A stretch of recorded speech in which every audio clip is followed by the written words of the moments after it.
So, trustworthiness usually takes time. It takes time. You've got to say that you'll do something, then you've got to follow through. You've got to say that you'll do something and follow through. And you do that over enough time, and then people come to trust you. But there are often times when we can't wait weeks or months or years to be able to establish our trustworthiness. We have to be able to establish our trustworthiness almost instantaneously. And one way we know to do it is admit a weakness first. Admit the downside of your argument first. One of the ways that we talk about it is making sure that you pivot on the word but. Any disjunctive works. However, but, although. Right? So some of the most successful ad campaigns of all time, Avis, we're number 2, but we try harder. L'Oreal, we're expensive, but you're worth it. Listerine, the taste you hate 3 times a day. This may be more expensive, but it's the best option and it's going to meet all your needs, right? Talk about that downside first.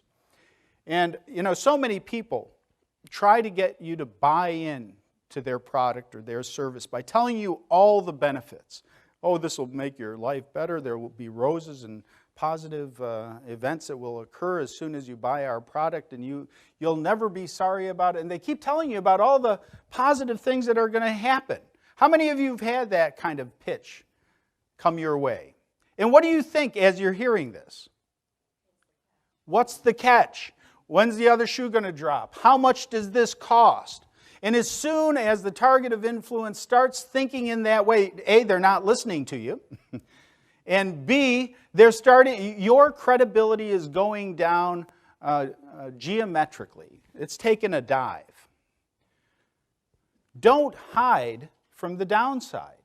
Don't hide from the weakness in your case. There's a strength and a weakness to every product, every service, every argument that you're making. Make sure that you bring it out early. And so a lot of people say, how early? What do you mean by early? Here's a good rule of thumb. In the first half of your presentation or your discussion, it should come out. So if your discussion with somebody on this topic is going to last 10 minutes, by what minute should you have talked about the downside? By minute 5, right? It should come out early on. It doesn't have to be the first thing, but it should be early in the presentation of your case. And I was helping some charitable organizations during the recession. They were having a hard time getting people to donate and getting new donors to come on board. And so they developed a letter to encourage people to donate during these difficult economic times. And this was one of the lead lines. The impact of your donation has never been greater than it is today, but we know how difficult it is for many people to give during these difficult economic times. So dig deep into your hearts, deep into your pockets, and give generously, blah, blah, blah. What did I recommend that they do? Flip it. And by the way, we did that. And how many words did I change here? We know how difficult it is for many people to give during these difficult economic times, but the impact of your donation has never been greater than it is today. How many words changed? 0. The clauses were reversed. That's all that happened here. And so we randomly sent these out to prospective donors and current donors, and then we took a look at the data, and what we found was this. There was a 36% increase in the number of donations in the second condition.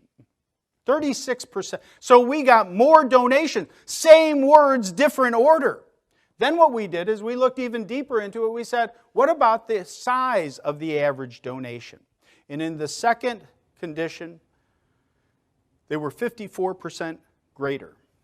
Not only did we get more money, not only did we get more people to donate, but we got more money per donation. Don't hide from the weakness, the downside.